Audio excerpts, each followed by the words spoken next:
por enquanto nós estamos no momento pré-eleitoral, né? A campanha eleitoral ainda não começou, só começa no mês de agosto, então nós estamos no momento pré-eleitoral.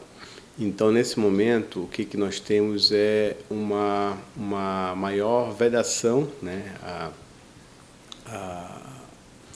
alguns debates, mas é possível que haja menção expressa à candidatura, que haja discussões acerca de política, né, acerca eleitoral, demonstrando, enfim, indicações já de políticas públicas, né? O que não se pode nesse momento, segundo a legislação, é fazer pedido de voto, né? Nem pedido de voto, nem recomendação de não voto, né? no seu opositor. Então, de fato, a legislação traz essas proibições, né? Desde 2015 essa legislação veio, antes era muito restritivo, as normas eleitorais antes do período eleitoral era bastante restritiva, agora ela veio deixar um pouco mais o debate democrático fluir mesmo antes do período eleitoral. Só que o que é vedado pela legislação é esse pedido de voto. Então, muitas vezes existem já jingles, músicas, dizendo em fulano de tal, em outubro vai ser a solução, votem, não sei o que. Isso já não pode, isso já é uma indicação de que é uma candidatura expressa e que, com pedido de voto ou de não voto, ou recomendando que não se vote em determinado candidato, né, que não se apoie fulano de tal em outubro, nas próximas eleições.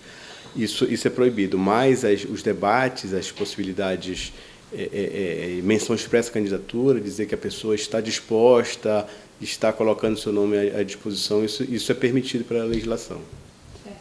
E nesse período, quais são os erros mais comuns que os candidatos acabam cometendo, os candidatos e os pré-candidatos? Esse período que antecede o período que é permitido, a candidatura, e também após, quando já é permitido? Bom, nesse período agora, o que pode... o que acontece? Nesse período é a movimentação prévia, né? Não existe candidaturas formalizadas, não existe candidaturas nem sobre registro ainda, né? O pedido de registro é só mais à frente, né? Que tem um pedido formal de registro de candidatura. O que acontece nesse momento é que as pessoas já se filiaram aos partidos políticos, né? Já passou o prazo de filiação e as pessoas já se filiaram aos seus partidos políticos respectivos e estão fazendo movimentos pré-eleitorais. Muitas vezes estão sondando ali o eleitorado, sondando o partido, para ver se elas teriam condições de vir como candidatos a prefeito, a vice-prefeito, enfim. Esse movimento eleitoral já existe, né? E o que existe ainda, chegando no TRE, ainda não tem tanta coisa, chegando no segundo grau da Justiça Eleitoral. Nas zonas eleitorais já existem alguns movimentos, e assim, o que há umas indicações de que acontece, isso acontece em toda eleição, infelizmente, é aquele uso da máquina pública, né? Então, alguns já estão utilizando essa máquina pública, esses recursos públicos, enfim, distribuição de benefícios sociais, distribuição de bens, com uma característica eleitoral, com uma característica de se colocar determinada pessoa em destaque, né? E essa pessoa vai ter, depois, coincidentemente, vai ser essa pessoa que vai concorrer a prefeito, a vice-prefeito, a vereador, enfim. Então, esse uso da máquina pública pré-eleitoral, muitas vezes isso acontece até com uma certa constância, e isso acaba fazendo um desequilíbrio na disputa, né? Fere a igualdade de oportunidades no pleito eleitoral. Então, certamente, muitos desses atos estão sendo registrados pelo Ministério Público, pela Justiça Eleitoral, em alguns eventos até públicos, e que podem ser objeto de ações por condutas vedadas, por exemplo, ou até mesmo de abuso do poder político, ou abuso do poder econômico também, que pode gerar aplicação de multa ou até cassação. Então, assim, esses atos são proibidos pela legislação eleitoral, e se identificados, podem gerar essa cassação. Então, muitas vezes, não é um ato isolado, é um ato que se repete e que pode ter uma conotação de utilização da máquina pública. Então, não é só um debate pré-eleitoral, é a utilização da máquina pública, dos recursos públicos, para favorecer uma candidatura. E isso, certamente, vai ser levado à Justiça Eleitoral, tanto pelo Ministério Público, quanto eventualmente contra partidos de oposição também, né, partidos que têm essa legitimidade e podem levar também à Justiça Eleitoral essas discussões, e os candidatos podem vir a ser punidos e ter, inclusive, o seu registro de candidatura cassado, ou mesmo o diploma cassado, né, se eventualmente for eleito. E, além de tudo isso, também pode ficar, além de perder, né, a eleição agora, enfim, ser inelegível, pode ter um mandato cassado, também podem ficar inelegíveis. Então, é importante, porque muitas vezes há uma indicação de que as coisas estão normais, que pode ser utilizado, mas muitos desses atos estão sendo registrados, e às vezes pelos próprios partidos, pelos próprios políticos, e certamente esses atos, se ilegais, podem embasar ações judiciais. O Ministério Público já recebeu alguma denúncia envolvendo as eleições desse ano? Já recebeu. Isso aqui, nós temos 144 municípios, né? Então nós temos mais de 100 promotores eleitorais aqui no estado do Pará também, que recebem essas demandas, que atuam, que fiscalizam e que já estão recebendo algumas demandas, já estão tomando algumas providências, né? Alguns casos mais relevantes, outros menos relevantes, mas já está havendo essa movimentação. E também essa movimentação prévia muitas vezes acontece, e também nesse sentido de muitas vezes não é só um fato isolado que vai gerar uma inelegibilidade, uma cassação, mas são fatos reiterados. Alguns candidatos acabam, pré-candidatos, enfim, gestores municipais, estaduais, acabam entendendo que está liberado, então vão fazendo. E a reiteração desses atos podem acabar gerando uma cassação. Dessas denúncias se concentram mais aqui na região metropolitana ou no interior? Estão bem divididos? São divididos, Aqui na região metropolitana? Também. Mas assim, ainda são poucos, certamente nós estamos ainda, né, há bastante tempo das eleições. A cada vez que se aproxima das eleições, certamente vai ter novos movimentos e essa incidência vai aumentar. E quais os principais desafios que o senhor destaca para as eleições desse ano? Bom, são alguns desafios, são vários, né? No debate eleitoral nós temos muita coisa interessante, a democracia efervescente ali, né? Então, o que nós temos, na verdade, algumas pautas que já vêm de outras eleições vão ser fortalecidas nessa. Uma das pautas é o debate de gênero, né? O debate da participação feminina, o debate de raça também, o debate de participação de pessoas negras e pardas na disputa eleitoral. E há cotas de participação, há cotas de recursos de fundo partidário também para receber, e todas essas cotas a Justiça Eleitoral, o Ministério Público fiscalizam e vão continuar fiscalizando, né, nessas eleições para que sejam cumpridas, né? Então a ideia, na verdade, é que o sistema eleitoral estimule a participação de uma maior diversidade em gênero e raça nas eleições. E para isso tem alguns mecanismos que devem impulsionar, que devem auxiliar isso. E uma delas são essas cotas, né? Então esses números precisam ser avaliados e, caso não sejam cumpridos, esses números podem gerar, inclusive, as cassações. Então, tem vários casos, inclusive, de eleições de 2020, 2022, que estão sendo discutidos, já foram discutidos ou ainda estão sendo discutidos na Justiça Eleitoral do Pará e até no TSE, que já geraram cassação de chapas. Ou seja, por exemplo, não há um respeito, em algum município, na verdade, diversos municípios não respeitaram a participação feminina nas eleições. Então, colocaram o limite de 30% não foi estabelecido, ou colocaram candidatas que não tinham nenhuma capacidade de fato de concorrer às eleições, ou que não receberam nenhum recurso, e na prática receberam 0 votos, não fizeram campanha eleitoral, não prestaram contas da sua campanha, o que acabou sendo uma indicação de que eram candidatas que, de fato, não tinham interesse de participar. Colocaram algumas mulheres, colocaram algumas candidatas só para cumprir tabela, né? Isso a legislação eleitoral vem punindo, né?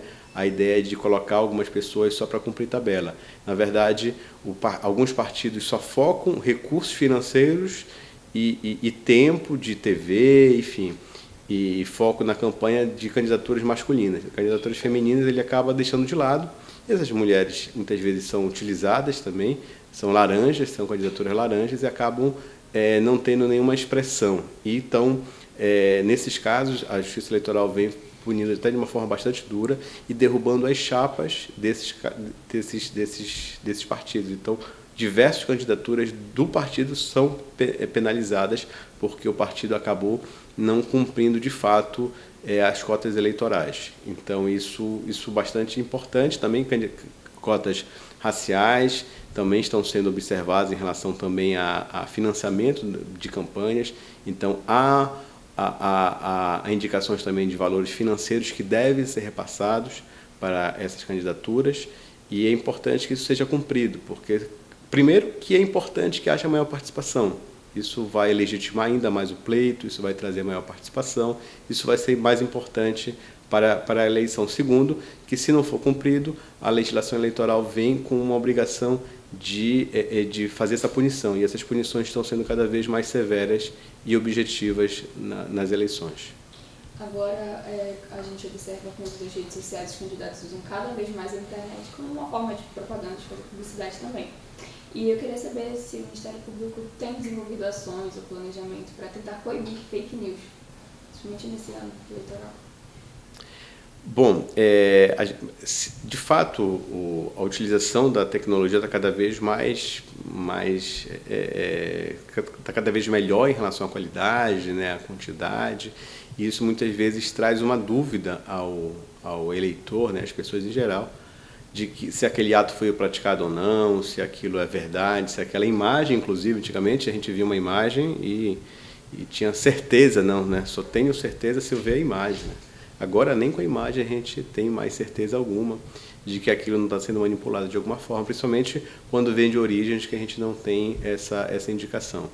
Então, de fato, a própria legislação eleitoral vem punindo, né, casos de fake news, de candidatos, de pessoas em geral que cometeram fake news em candidaturas anteriores, inclusive que colocaram o sistema eleitoral em xeque, né, também muitas dessas fake news foram combatidas, alguns candidatos punidos, inclusive pelo Tribunal Superior Eleitoral, alguns também casos de crimes, né, por disseminar esse tipo de informação falsa, né, e não só uma informação falsa, mas uma informação com intenção nitidamente eleitoral, né, uma coisa direcionada com essa função. Então, há esse tipo de informação também. Há casos de crimes também eleitorais, injúria, calúnia, difamação, que são cometidos também através de notícias falsas. Isso acaba buscando manchar reputações de pessoas, enfim, de uma forma sistemática, não é coisa isolada, mas de uma forma sistemática, e a Justiça Eleitoral também vem buscando punir esse tipo de atuação. E eu acredito que, de fato, existem esses mecanismos, e os candidatos também, que se sentem prejudicados, trazem essas informações aos autos, no processo eleitoral. O Ministério Público é um dos entes que tem legitimidade para atuar, para fiscalizar. Mas os partidos políticos também, os candidatos, também têm essa legitimação de levar o caso à Justiça Eleitoral, e aí, a partir do caso na Justiça Eleitoral, o Ministério Público Eleitoral atua, a Justiça Eleitoral atua, e a Justiça Eleitoral pode determinar a aplicação a determinação de suspensão, né, de cessação daquela medida, daquela propaganda, aplicação de multa, inclusive. Então, muitas pessoas que cometeram atos ilícitos nas eleições anteriores estão até hoje respondendo, estão com aplicações de multas que foram identificadas, que acabam respondendo até hoje por esses ilícitos, que podem ser ilícitos de propaganda eleitoral, que é um ilícito que pode gerar uma multa, ou também, dependendo do caso, até ser um ilícito criminal, e a pessoa responder com um processo penal. Apesar de você ter falado que as questões envolvendo inteligência artificial estão com a PGR, eu queria saber quais são as principais preocupações do Ministério Público em relação a esse assunto, como é que elas podem prejudicar as eleições, quais são as principais ocorrências. Bom, o Ministério Público, existe hoje no Ministério, os procuradores regionais eleitorais atuam em cada um dos estados, né? Então, quem coordena a atuação dos procuradores regionais eleitorais é a Procuradoria-Geral Eleitoral. que fica em Brasília, quem atua é o Procurador-Geral da República, Paulo Gonet, ou o seu vice-procurador-geral. E aí, a partir daí, a Procuradoria-Geral da República, com essa atuação eleitoral, ela faz uma análise também, ela tem um departamento que faz que trabalha também nessas análises. Nas últimas eleições, se tem, por exemplo, uma postagem que a gente precisa avaliar se de fato houve a postagem, quem foi que primeiro publicou aquela postagem. Esse departamento pode fazer isso, a gente pode tomar, e até para saber se aquela postagem de fato foi publicada naquele local, e até para identificar exatamente o conteúdo integral da postagem, porque muitas vezes mandam um documento para a gente, mas isso já pode ter, inclusive, adulteração. Então, esse setor da Procuradoria-Geral Eleitoral faz essa análise, né, e alguns documentos que sejam necessários, eventualmente uma perícia, pode ser pedido da Polícia Federal também, que a Polícia Federal atua junto com o Ministério Público Eleitoral na análise de crimes eleitorais. Então, se o caso for considerado um crime eleitoral, o Ministério Público pode pedir que a Polícia Federal se manifeste, que faça uma perícia, que faça uma apuração para se constatar a prática ou não de crime, e também a identificação daquela pessoa que é indicada como possível cometedor daquele crime. Perfeito. Tá? Tem algumas outras coisas também que a gente pode...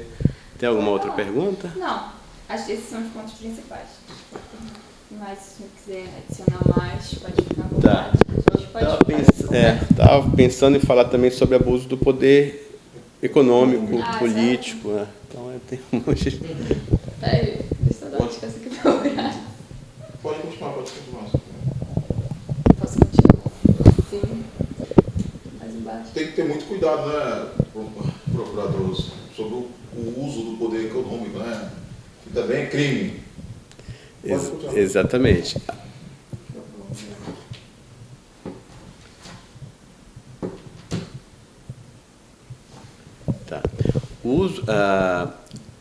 Outro viés também importante de indicação de ilegalidade é esse abuso do poder econômico, né? Então, tem muitas vezes se utiliza, enfim, pessoas que detêm poder econômico através de empresas, através de, enfim, de alguma forma também que conseguem induzir pessoas de uma forma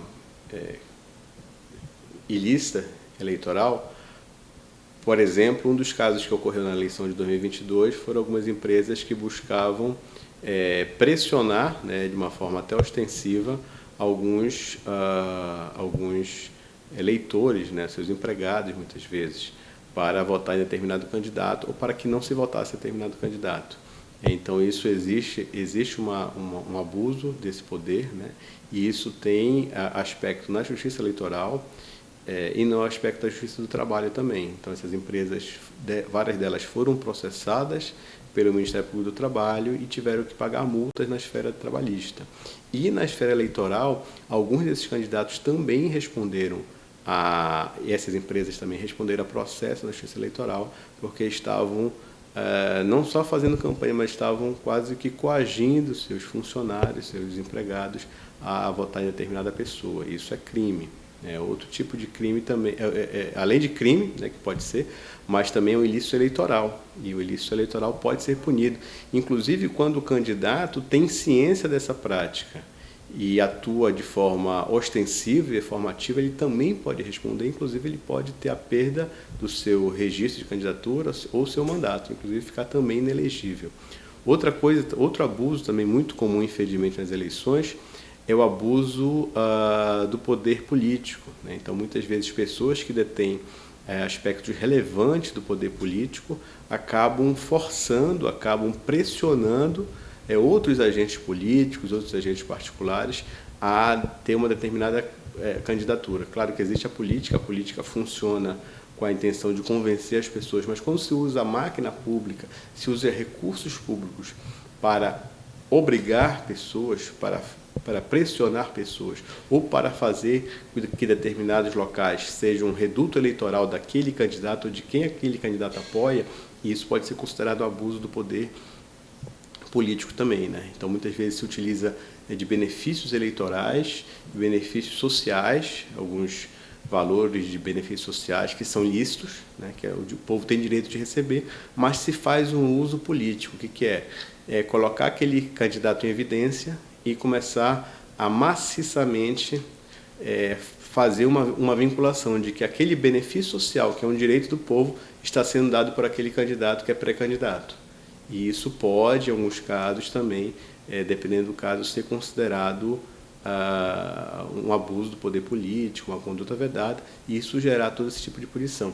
Então, esse é importante, né, que o eleitor faça essa análise, sempre que ele tiver também essas informações, leve ao Ministério Público Eleitoral, né, tanto no seu município quanto aqui em Belém também, para que isso possa ser avaliado. Algumas práticas de alguns agentes públicos, né, que acabam utilizando fortemente de seu mandato, fortemente de uma estrutura que é pública, para fazer um desequilíbrio das eleições. Então, quando ele pega a máquina pública, pressiona às vezes funcionários públicos, servidores públicos temporários ou efetivos, a abraçar uma ideologia partidária, abraçar uma ideologia política e forçar com que eles façam isso, muitas vezes forçando diretamente ou de uma forma implícita, dizendo que se não votarem nele, isso pode até correr o risco de emprego. Isso é um abuso do poder político. Isso tem que ser, isso muitas vezes em várias eleições, isso é registrado, as pessoas trazem aqui, muitos candidatos